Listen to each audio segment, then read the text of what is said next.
Hello and welcome to Being Boss, episode number 63. This episode is brought to you by FreshBooks Cloud Accounting.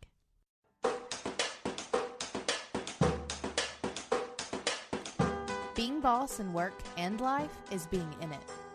It's being who we are, doing the work, breaking some rules, and even though we each have to do it on our own, being boss is knowing we're in it together.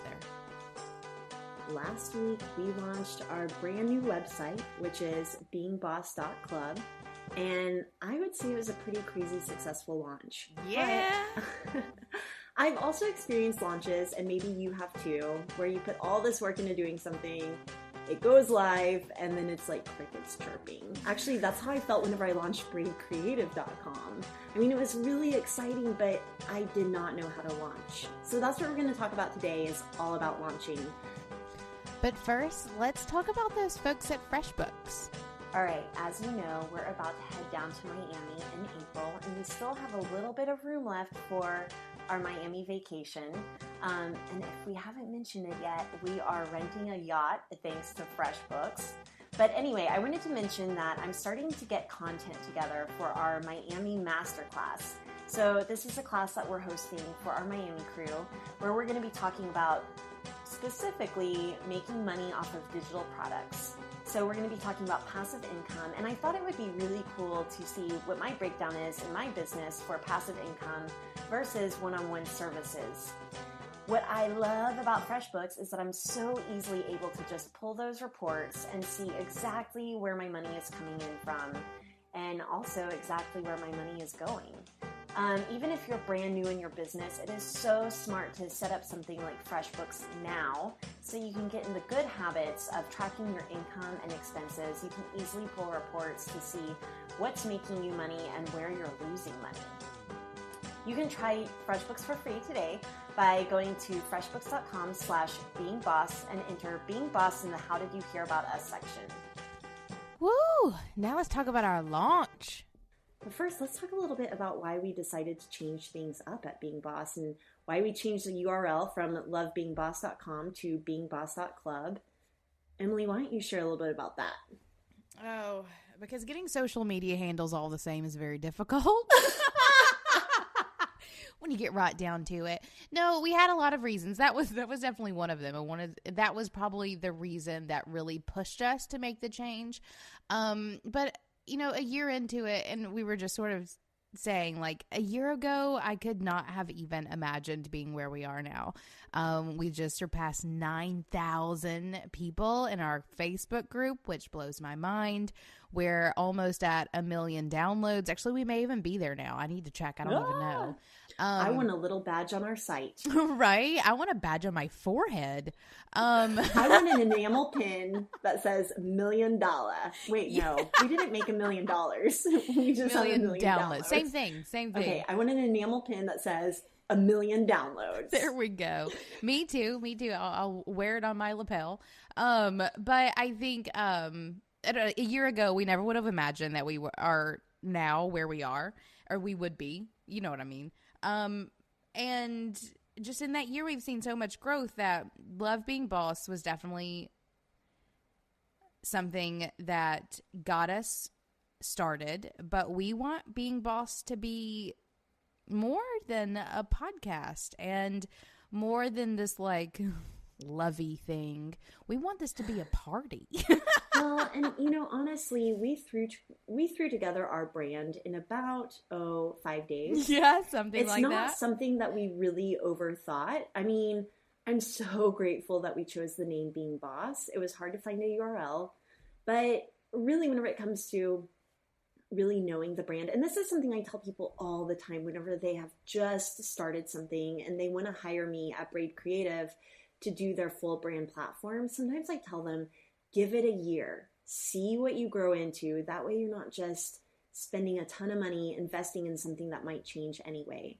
So fortunately for us, you and I are both experts in design and building websites. So for us, it was no skin off our backs to just create a really quick brand that looked good enough. But we had grown to a point where we really wanted our brand to reflect who we are now and where we plan on going and the potential to grow. So I think that actually the Facebook group was a big catalyst for us changing the name from lovebeingboss.com to beingboss.club. Because we started to realize that our podcast was more than just a podcast, and that being boss is more than just being about working for yourself. Being boss is really an attitude about really just knowing what you want and going for it. We had no idea that there would be so many people listening to our podcast that are still working day jobs and are hustling on the side to make the creative dream happen. So as we got to know our own content, as we got to know our listeners a little bit better, we started to be able to create a community for people. And really, it has become quite a club. One of the first products that we launched with is a clubhouse.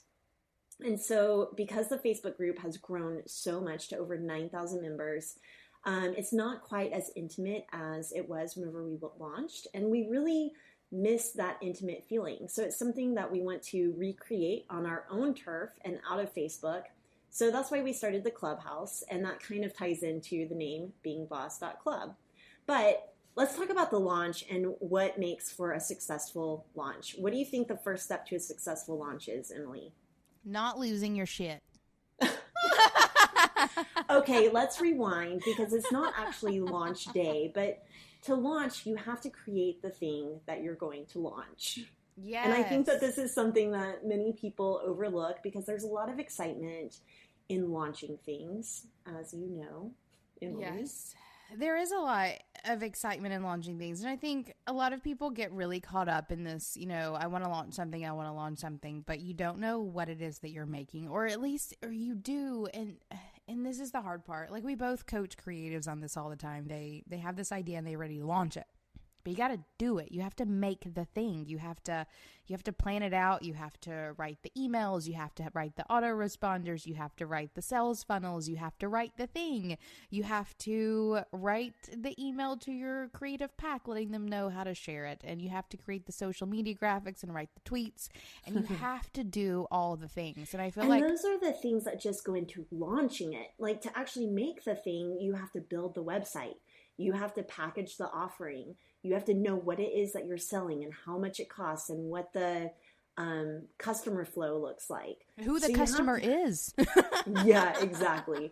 So that really leads up to a launch. If you haven't created the thing, don't even worry about listening to this episode. Come back to it later. You got to create the thing first. So our thing to create was the website. And Emily, how long would you say that we spent working on this website? Like, I feel like it's been 6 months. A year. No. I mean, I think it's really only been I think we started it just before Christmas. And it was just a very light, here's where we're starting. It's going to go somewhere. And then we sort of did Christmas and we came back and we didn't have brand yet. So you worked on brand for a bit, and we, I think we really started hardcore developing the site and designing at the same time. So and that's another thing. This launch was so outside of either of our usual workflow that I often felt like I was going to explode, or maybe just fall apart into little pieces. It literally felt like we were remodeling a house together. It did. That is not so typical, because usually what we do for our own clients is go from the ground not what up. We did for ourselves. Exactly. So it was very outside of the usual. So I would say that we really started working on it whenever we got back from Christmas, and we did, some branding and positioning first, and then we figured out some sort of website strategy things, and then we really got into website design and development. And I feel like even then, the development probably didn't really start hardcore until 3 or 4 weeks ago. And then, and it's still kind of going on, and the website's already launched. Totally and you know what? That's actually a really good point. And before we get there, though, I'm going to talk a little bit about what you want people to do whenever you launch. So our website went live, and we had to know what it is that we wanted people on social media to do. So you have to really figure out your call to action. Do you want people to buy your product? Do you want people to sign up for your newsletter list? Do you want them to hire you one-on-one? You have to really know what it is that you want people to do on launch. So on launch, our big goal was to push our Being Boss Clubhouse. That's what we wanted people to do. And I think really having that focus is really important for knowing how you want to launch.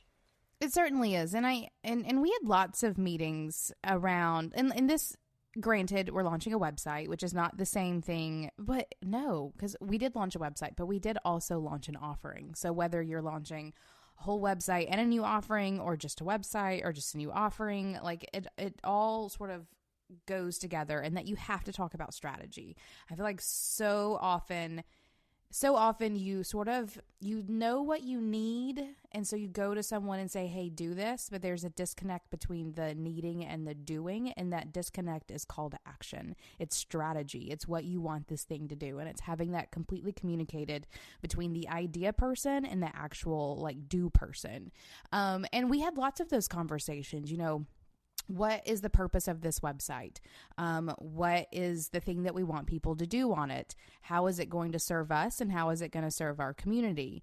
But in the same respect, with this new offering, the Clubhouse, what is this offering? Create a sales page. What are the pain points that it's addressing? Who is it for?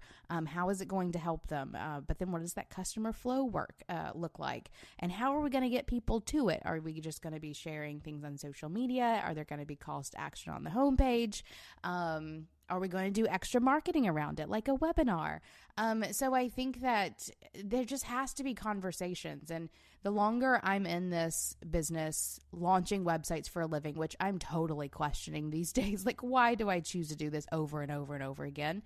But it's all about laying it all out there. And I think too often people go into websites with this idea of, like, just give me these 5 pages and this button that does this, when there has to be some strategy that goes into it. And the same thing if you're launching a product or a service or an ebook or an event. You have to have the strategy in place and across the board between yourselves and anyone who's helping you execute, to make things work the way they're supposed to. There's a lot of moving parts in business, period.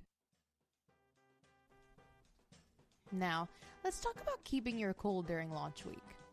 We all know that the more boss you become, the more you have to keep your calendar tightly wrangled to make sure you're always capable of getting it all done. For me, and especially during this launch week, setting some clear expectations around my availability was key to making this happen. Sure, I could have had email chains and vacation responses lined up to handle a tighter schedule, but instead, I used Acuity Scheduling to pare down my availability for the week so that my clients and online buddies didn't feel like they were getting the boot during my busy week, and it saved me a ton of time. Instead, they found a time for them based on my set availability, and it was easy as pie. Schedule clients without sacrificing your soul. Try your free 60-day trial of Scheduling Sanity at acuityscheduling.com/beingboss. Now, let's get back at it.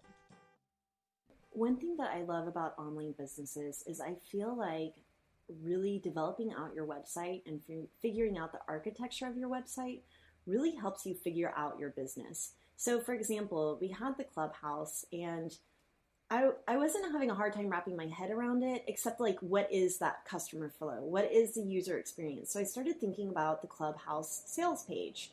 I started thinking about, like, okay, what am I telling people that they're going to get on the website? And that's actually how I kind of developed what they actually get. That's how we came up with the idea of having a book club in our Clubhouse, or having secret episodes in our Clubhouse, or having monthly Q&A calls just for Clubhouse members. That's where we really started to flesh out what it is that we were offering, was kind of just by thinking about, how does the person coming to our website see what this is all about? So this is me saying, you don't have to entirely overthink the big picture strategy. Sometimes you just have to get in there and figure it out. You just have to kind of start thinking through the little picture and moving one foot in front of the other. And that's totally what building this website and building our offerings has been like. And honestly, for me, that's how it's been my whole career. And I mean, that's really served me well, and I'm ready to take it to the next level. So maybe that means more like big picture strategy. And I've even been talking to Tara Gentili a little bit about that, but that's a whole other episode. So let's keep talking about the launch. All right. So we've been working on it we worked on it for no, probably a month and a half, really hardcore. And I mean, like, I think Corey's put like 100 hours of development into this project, like huge amount of work. And that's just Corey. And then you designing every piece of the imagery that's gone to the website. And even like I mocked up a website that was already designed, like just so we could figure out some of the finite details. And then coordinating the whole thing. Like, this is probably one of the biggest websites I've ever launched. And you guys, we like started from a template. So that was another big deal. Moving from Business Catalyst to WordPress, it was definitely like it felt like a big deal behind the scenes.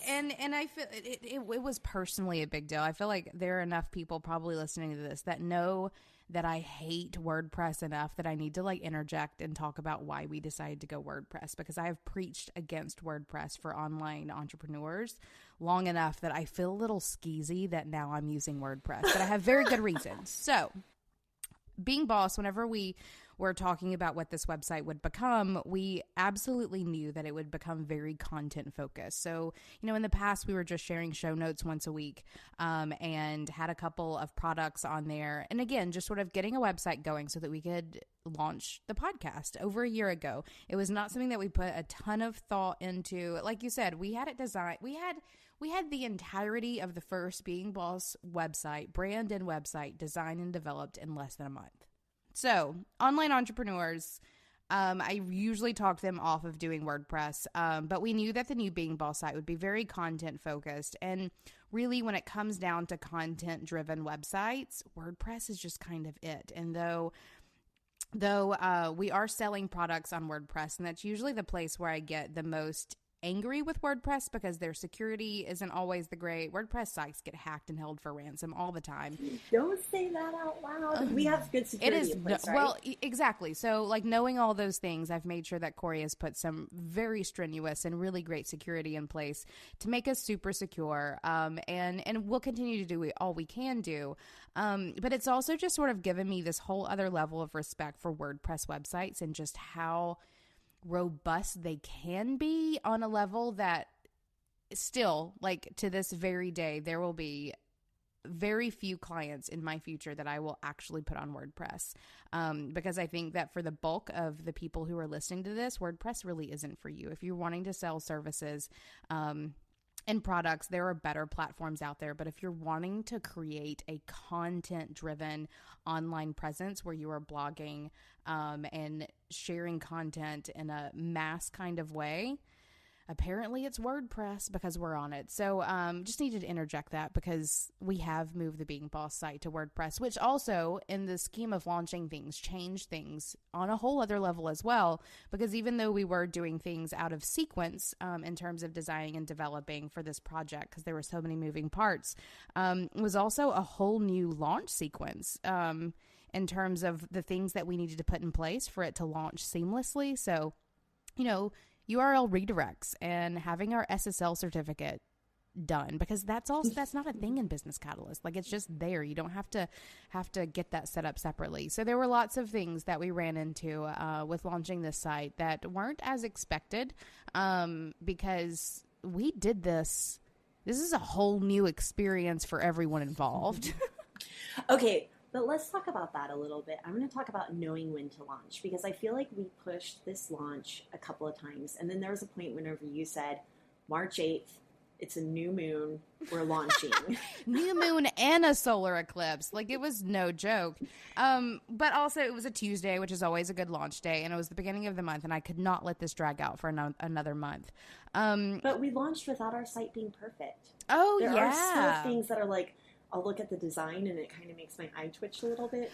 I'm like, I know, but no one else notices most of that, which is really nice because I'm right there with you. Exactly. That's the thing that I want to point out is that, like, you have to wait to launch until it's good enough, but don't wait until it's perfect, because it will never be perfect. No. Our website will never be perfect. Nope. It won't. It will never be perfect. Things will continue to change. We'll add new content. Things will break. We'll want to upgrade. Actually, yesterday on launch day, I was talking to Corey about phase 2. So like it's launching and I'm already planning what's coming next. So it will continue to grow and change. And even this morning we were talking about, okay, the sales page is up for Clubhouse, but I totally want to redesign it. And I'm like, yeah, me too. So it will consistently change. And I think that's really important. I think a lot of creatives have a very type A, like perfectionist personality. And especially if you're an entrepreneur, you want things well, and that's not true. Not especially if you're an entrepreneur. That is not a general claim I want to make. But we do have a tendency to want things to be really perfect or, as perfect as they can be. And sometimes you just got to launch shit. Sometimes you just need to get it out into the world. And that's something I've learned. And you too, I know that you're the same. You can't wait until things are perfect. You have to get things out there and let them continue to evolve and fix as you go. If we had waited until this was perfect, there would not be BeingBoss.club right now. And probably wouldn't be for another 6 months because we would pick at it until we were just blue in the face. And, it's so funny because sometimes launching is just about making a decision and going with it. So, for example, we decided to put BeingBoss.club on Slack. I'm sure that there are other forums or platforms that might be better for it, and we can always change. But to launch, you have to make some decisions and commit to them. So that's what we did. But speaking of the Clubhouse, we should talk about testing. Test your shit. Test your shit all day, every day. Because testing, it's part of our process at Indie. Like whenever it should be any web developer's process is to test things. But even then, sometimes when you test things, shit still fucks up, which is something that we totally experienced yesterday. So the site goes live and I had tested the cart and it was all working fantastically for me. And we had a couple people sign up for the Clubhouse, and then we started getting emails and tweets and Facebook messages from people that were like trying to sign up for the Clubhouse and can't. And I go on and I can do it, and Corey goes on and he can do it. And we're like, well, what in the world is going on? Like, obviously some people can get on. I can get on. What's wrong? And it took some serious trial and error to figure it out, which also just goes to show we never would have caught that if we hadn't launched. But what I love is that our listeners and our fans were so helpful in helping us troubleshoot everything. And they were standing by us. They were letting us know like what browsers they were in. They were letting us know specifically what issues they were having so that we could troubleshoot on our end. Because the scary thing about our launch yesterday is we weren't able to replicate the problem that other people were having. And if our developers can't replicate the issue, it's really hard to fix. It's impossible to fix if we can't replicate the issue. But with their help, we were able to replicate it, and it was just very weird, specific things. You're right. Yeah. It is. And yesterday on your Periscope, someone offered to like screen share with Corey to do it, and I was just like, that is so amazing. And that's the thing too, is that I think it's easy for us type A perfectionists to get really riled up by stuff like that, and I almost felt myself going there whenever we launched. Whenever people are having hiccups or things weren't working quite right, I used to get so riled up about that stuff. But I don't know. I just felt a little bit more graceful with yesterday's launch, even with the hiccups and things like that. I think you're always going to have hiccups. Like, I can't think of a single launch. And not that my team doesn't do a really great job, because we do. But sometimes I guess we do have like really great launches, but there's always something weird that happens. Like, I'll never forget, like, even Paul and Jason, I think, were doing a podcast once, on Invisible Office Hours about launching, and they were talking about how they had launched a course or something once, and they were having to manually add people to a list or something, because like just this weird back end connection where like the system wasn't working and you have to wait on support for another system to get things to go right. I've had launches where emails just don't send out, and there's no reason except, the domain DNS servers aren't propagating as quickly as they usually do, which is no one's fault. There are just weird, funky little things that happen. And I think in online business, there are a lot of people that get riled the hell up about stuff like that. But because I've been doing this for years, it doesn't bother me anymore. Like, and my mantra during launch is it's just a website. We're not saving lives here, though. I don't know. Being No, boss we could might be. lives. We might be. But our website yesterday was saving no one's life. And I feel like that's a really important mindset for bosses to have, especially if you're doing business in the online space, is you have to have some grace about it. Like, you do not and cannot have control over everything, especially when servers are involved. And you just sort of have to let it go. I think whenever I have really chill clients that launches go the best. It's whenever I have high strung clients that shit hits the fan. And I think that's probably just karma getting after them. But, it is a thing. Like, shit happens on launch day. And the only thing you can do is just plan for it. We had Corey on call all day yesterday. Yeah, that's what I was going to say. As pro tip on launch day, make sure, especially if there's an online component to your business, which there probably is if you're listening to this podcast, but on launch day, make sure that your developer has the whole day off to help you. And make sure that you have your whole day off. Do not schedule meetings. Do not schedule anything but like posting stuff, refreshing your Instagram, troubleshooting issues, sending out emails, popping champagne. Popping champagne. Just make sure that you and your developer have the entire day dedicated to launching. Yes, absolutely. Another huge, I want to talk about all the things now that go into marketing a launch, because this is huge. And my very favorite thing to market a launch is something that you do, Emily, and that you've taught me to do, and that I will always do from now on, which is to send out an email to your wolf pack. Yeah, I love this. So let's talk about a couple of the things that we did to prepare for this launch. So, we had the website going. We asked for so one of the big things about our website is that we've launched a blog. It's something that we haven't had, and we wanted to create a platform for other creatives to contribute to. So it's not just me and you blogging, because people have heard enough from us. I mean, we are blogging once a week. We are blogging once a week, but we're getting so many guest requests for our podcasts, and there's just so much good stuff out there. We wanted another platform for sharing gifts of knowledge, and we wanted another platform that other creative entrepreneurs could feel at home on. So we started up our blog, and I put out a call for entries for all of our bosses that attended New Orleans with us. I just made an open invitation saying, if you're interested in contributing to our blog, let us know. So that was helpful in getting content, but also those people are going to help promote the website all the time because our articles are on it. So that's one thing that you can do, is get guest posters. Another thing that we did, what are some other things that we did? We put together sales funnels and set up email marketing lists and did all kinds of crazy things with that over the couple of days before launch.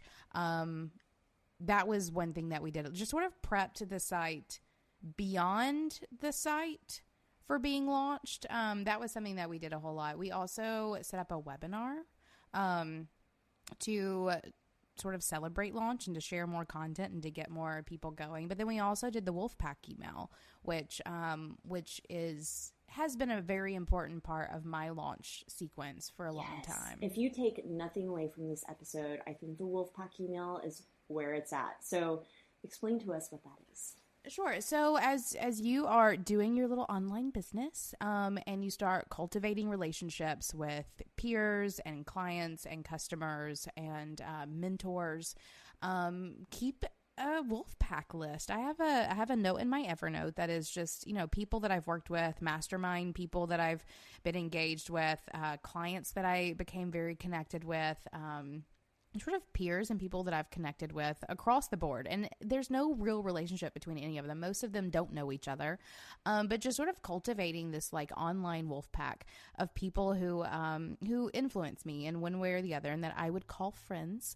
And part of my launch is to create an email where I just tell them what I'm up to. So the one that we created was an email telling them that we are, relaunching Being Boss. We've been doing it for a year. We're really excited excited about the growth, and we have a new website coming out, and I just sort of telling them about it, letting my people know what I'm up to. And then also allowing them or asking them if they would like to share, not requiring it. And I always put it in there, like, you are not required, like, your support either in the past or in the future is exactly what it needs to be as it is. But if you'd like to share, we always include like a little link to a Dropbox folder where we put some share graphics and some cut and paste tweets, and sort of messaging, like share messaging, so that it's really easy for them to share if they want to. So Kathleen and I both gathered our Wolfpack lists. Between the two of us, there are probably, I don't know, 40 emails that went out, maybe. Yeah. Something around in there. And she sent the email to her Wolfpack, and I sent it to mine. And it's just a really great way to get your close-knit community involved. Probably about... I want to mention one thing about this email too, is that we templated it out, and I started feeling funny about that. Like, is this impersonal? So I started trying to write an email from scratch every time to my Wolfpack, and realized that our email that we really considerately crafted was better than really recreating the wheel every time. And I don't know, I guess I just have to say I had to get over sending the same email to everyone. And I think it's the thing that kept me from, though, doing Wolfpack emails in the past, is that I felt like I needed to do that, and it just wasn't very efficient. So having just a standard email that says, thank you for everything that you've done to support me along the way. And if you'd like to see what I'm up to now, this is what it is. And if you'd like to share, even better. So sending that out to our Wolfpack, I just had no idea how powerful that was. And having people like Melissa Hartwig from Whole30 share our stuff. My friend Alyssa Uhas has like a huge Instagram following. My friend Becky Simpson drew up like a little custom graphic for us. Like, there's just some people want to support you, I guess, is what I'm trying to say. Yes. Your friends want to know what you're up to. Yes. And they want to support you. So don't be afraid to ask for their help and to thank them along the way. Yeah, well, and I'll even tell you, like, the shares are amazing. Like, and obviously that's part of the reason is help us promote this thing that we're doing. But it's also two things. One is I send it to people that I would totally do the same for. If anyone, in my Wolfpack were to email me, I would make sure that shit was all over my social media. So it is, I do only email the people that I would definitely be sharing their stuff for. But I'll tell you, the magic came for me not in, well, definitely some in the sharing, so don't discount that. But it came in just sending the email, and because that for me was launch of the website. And we sent the email the night before, so it was the night before official launch. So these people got a sneak peek of the website as it was still being like done. They got a sneak peek of the website, and it was, for me, that was launch. That was me sending it to the people who are closest to me and saying, here is what I'm doing. Please go check it out while we're still fixing the kinks. So don't judge too hard. Like, my stomach felt all knotted up as I thought sent I was that. Gonna throw up too. Yeah, like. But then what's so cool is then waking up the next morning to an email from, like Paul Jarvis and Jason Zook saying, "We love you guys. This is incredible. You've raised the bar for podcast websites," stuff like that. And we would have never gotten that kind of support. I mean, it takes a lot of emotional support to put yourself out there like this. And so that kind of support, I feel like, carried me through the day. So absolutely. Man, I'm so grateful for our Wolfpack. Amen to that. I completely agree. The Wolfpack email has been it for me for a long time. And this one felt particularly magical to me, and the gut feeling was weird and good, but all of that recognition, not even that I'm here for the recognition, though I am, please, I'm human, but the recognition and the appreciation and the love that we got from those responses, like, that's why we're doing this, cultivating those relationships, because so many of them were bosses too. There were people that we met in Miami, not in Miami, in New Orleans. But hopefully we meet more people in Miami, which is still open for registration if you want to be on our Wolfpack. Right, beingboss.club/Miami.